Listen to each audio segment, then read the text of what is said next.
I didn't trust my parents growing up. And it was because my father died before I was really born. I think technically he died when I was a few months old, but he was out of my life before I was ever born. So I always just kind of summarize and say he died before I was born. My mom remarried a Caucasian guy who became my stepdad when I was 5. And apparently we had a good relationship until I was 5. But once I hit like 12 or 13, and once I had half sisters, which were his biological children with my mother, our relationship kind of got shaky. That's too bad. Well, I mean, I think, again, that's the plight of a step-parent. As an adult and a dad now, I kind of sympathize with my stepdad for what he must have had to go through. Really? But regardless, I'm 7 years old, and I'm learning I can't trust my dad, that there's favorites. Yeah, he clearly shows favoritism towards my sisters. He clearly trusts what they say more than what I say. So I'm learning I can't trust him. And then my biological mother, who's trying to make a marriage work, again, 44 years old looking back, it makes sense. But 7 years old, 8 years old, 9 years old, it didn't make sense. All I picked up was, Mom doesn't believe me, she believes him. He doesn't believe me, he believes my sisters, who are just making shit up because they're 4 years old. Right.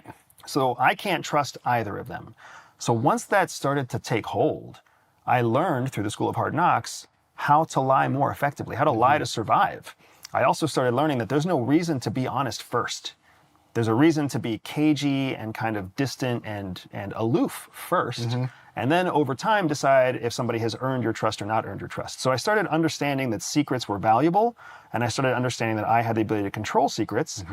And then as I got into like my teenage years in public school, you start realizing that other people, they don't keep secrets at all. Other people are very transparent and they're very open. And then I started realizing, like, if you keep good secrets and you're around somebody who can't keep a secret, then you have tons of information that you can use for whatever you want to use it for. Whether you want to use it to get laid, or whether you want to use it to get ahead on a test, or whether you want to use it to get a teacher in your pocket, like whatever you want to do. So you saw the advantage of being able to keep your mouth shut kind of early on and not trusting people. But man, that is a rough way to grow up. And I'm wondering, surely you're taking steps to make sure you don't wire your own kids the same way. Correct. Yeah, and that's again something else that I think all parents do. Well, I'll be honest. I don't think all parents are aware of how their childhood impacts them as adults. So then oftentimes what happens is parents will replicate the same way they were parented with their own children.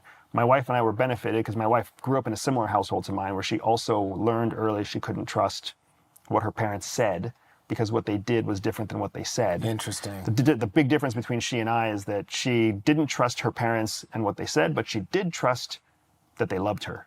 Whereas for me, I didn't trust what they said, and I didn't actually trust that they loved me. I kind of still wonder if my mom could have changed her decision in 1980, would she have changed her decision in 1980? Have you asked her that?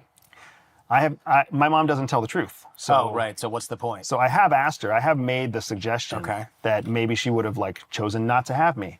She's always like, no, baby, I would have had you. But at the same time, there are pictures of her taking me to abortion rallies when I'm 3, 4, and 5 years old. Oh, that's interesting. So I don't know what, I'm glad that she was there, sponsoring women's power and women's rights, but it's got to be a little f***ed up to be like, here's my 3-year-old, and I think you should be able to take your baby's life if you want to. That's interesting. That's an interesting perspective. It's her choice, but it is really interesting to me when she tries to tell me that, of course, she would have had me at 19 years old with no husband and all that other stuff. That's tough. That is tough. And what it seems like what she's saying is, no, I really love you and I'm so glad you're in my life. But if you were able to go back in time and say, you can turn this pregnancy off with a light switch, she would probably go, oh my God, I'm a kid. What am I doing? Right. It's a hard call. And that's, whenever the topic of abortion comes up, for me, I'm very sensitive to it, not in an emotional way, but this is why, whatever your politics are, I believe women should have a choice. Because my mom had a choice. At whatever level, she had a choice, and she chose to give me a chance. And I was not an easy child. I was a sickly child when I was born. Oh, really? I had some Look like you're in good shape now. Because I was able to recover because my mom had me, and there was a hospital that took care of me, and there was modern day medicine, and I was in the United States. So, but it's tough, man. It's a sticky situation. That's interesting. It's interesting you grew up not trusting your parents. Because I can't. Most people many people listening just can't relate to that at all. Really, you trusted your parents? Yeah, trusted my parents. Even my dad. It's funny because my dad and I, we have a good relationship. I want everybody to know. I just talked with him, but he's like a really terrible communicator. It's comical. It is. So I trusted him is insofar that we all understood what the hell he was even talking about at any point in time, or like but he wasn't a guy who was gonna like. Yeah, my parents were. You could rely on them.